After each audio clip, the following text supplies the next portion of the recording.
is a big fight, a fight that I think a lot of people are looking forward to. How excited are you coming into this fight versus, you know, maybe some of your others? Yeah, it's hometown, baby. I mean, I've been wanting to fight in the Pepsi Center for a long time, so as soon as I heard we were coming here, I started rallying for it, so we're good. What's the appeal? Because obviously, you know, this is a short notice fight against a tough opponent, you know, ex-teammate. So what's the appeal that you were so willing to go through all that to fight in Denver? Just always wanted to fight at the Pepsi Center, man. I mean, it's hometown, so yeah.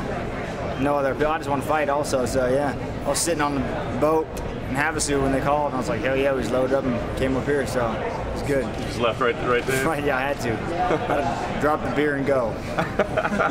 Are there any drawbacks? I mean, you think about fighting at home, guys, you know, more people want tickets, more people want your time, you know, that sort of thing. Are there any drawbacks to it? No, I mean, I don't know. I don't know how to answer that, but it seems like when you fight at home, everyone calls you and thinks that UFC just gives you 500 tickets. I can just give them to everyone, so I just don't even respond. But yeah, I don't know. When you fought here before, it was, you know, one of your best performances, I thought, in your super career. Is there something, I mean, did you feel differently as you were coming in that night? I mean, obviously there was motivation in that fight as well, but was it something about fighting here in Denver that gave you a little extra edge that night? I mean, I'm undefeated at home. That's where I started. So people have to come to altitude and fight me here. I'm used to it, you know? It's where I live and train, and I know what it feels like to feel that burn. They hit it for the first time, so, you know, fighting me in a hometown in Denver, that's a hard thing to do. You talked about altitude before, but you also talked about how different this altitude is compared to everything else. Can you walk us through that? Yeah, man. You know, I've been all over the world, and I've been to mountains all over, and I think the altitude, there's something about the Denver air that's super thin, and it's not the same. Like Albuquerque, we have mountains, you know, California, they have mountains. It's not the same altitude as Denver. It's like real thin, and I don't even, once you lose it, you can't find it. We were talking to Melvin. Earlier, how he catches a lot of crap for his submissions, his submission defense. As a guy who trained with him a lot, is he committed to that part of his game, or is it something that he just struggles to pick up? You know, some guys pick up things differently. What did you see as far as his? I don't know where he does in that area, man. We usually just did a lot of sparring together, and yeah. I think Saturday we're going to do a lot of standing up together. So got a pretty good feeling that's where it's going to go. Yeah, I mean, how do you approach that? Because a lot of people say that, you know, Donald could probably take this fight to the ground and submit Melvin if he wanted to. So what are your thoughts on it? Yeah, but why? When he'll stand and fight me, that's what everyone wants to see. No one wants to see people wrestle and roll around. They want to see two guys throw down, and that's what I like to do. So it's worth it to you to be, because it's like a high risk to stand in front of Melvin's high risk. It seems like if you took him to the ground, you could probably tap him pretty quick. Yeah, but so what? High risk is more fun. Fight of the night. I like money. You like money, right? I like money. He's shown a certain level of humility in his interviews when speaking about you, your relationship, how you guys train together. But he's well known for being pretty confident in the cage, throwing people off with movements, hands downs, taunting them. Do you think that humility will come through in some sort of maybe a little bit more conservation, some more respect with you, as opposed to others? You know, I've always respected the way Melvin fights. You know, he goes out there, like when the fight first starts, like he knows something the other guy doesn't. You know, he has, like you said, an underneath confidence that he comes out with, and you know, I'm prepared for that. I'm ready for it. I know how he moves. I know we've done a lot of hours sparring, and people don't change, man.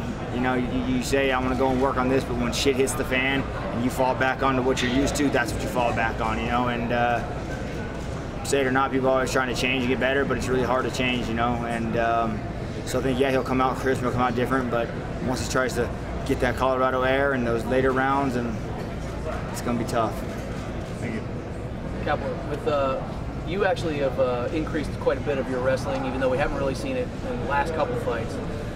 Where did that come from? Because you really seem to kind of kick your game up tenfold with including that wrestling. Yeah, the wrestling, I think, is the gap between where the fight goes, whether you get taken down or you keep it standing, you know, and I lacked that, but the Jamie Varner fight, when I fought him here, that's the one thing I dedicated myself to was wrestling, not allowing him to take me down and hopefully taking him down, you know, and I succeeded in that fight. So yeah, I'm always working on my wrestling, you know, constantly. It's one thing I dedicate 2 days a week to, and I hate every second of it, but I do it, you know, just in case Melvin decides he wants to try and take me down. You never know. Absolutely, yeah, I'm prepared for it.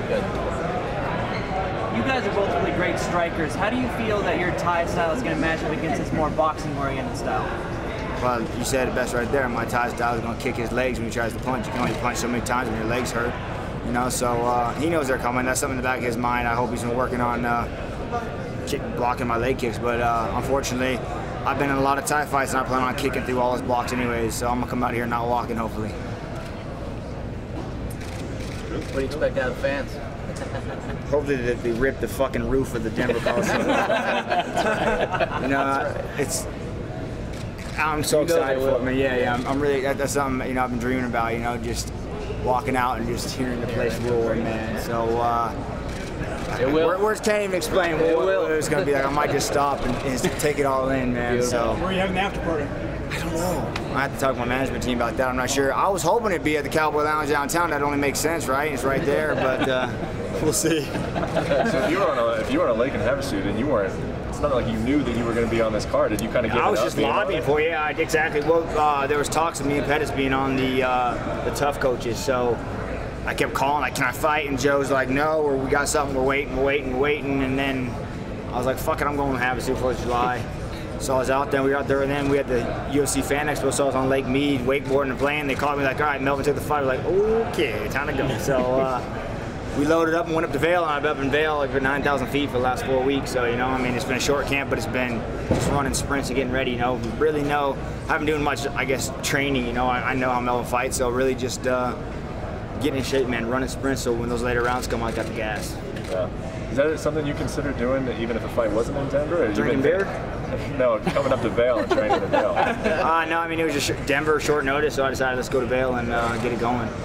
So, yeah. You know, you mentioned Anthony Pettis. Is that someone you see fighting in the future? I'd like to. I've been trying to fight him for a while, too, so whenever I talk shit about people in these interviews, everyone says, you're overlooking your opponent. I've done like my last 3, so I better just shut my mouth and deal with this guy and then talk shit, because I keep getting trouble. Good? All right. Thank you, man. Thanks, guys. Thanks, man.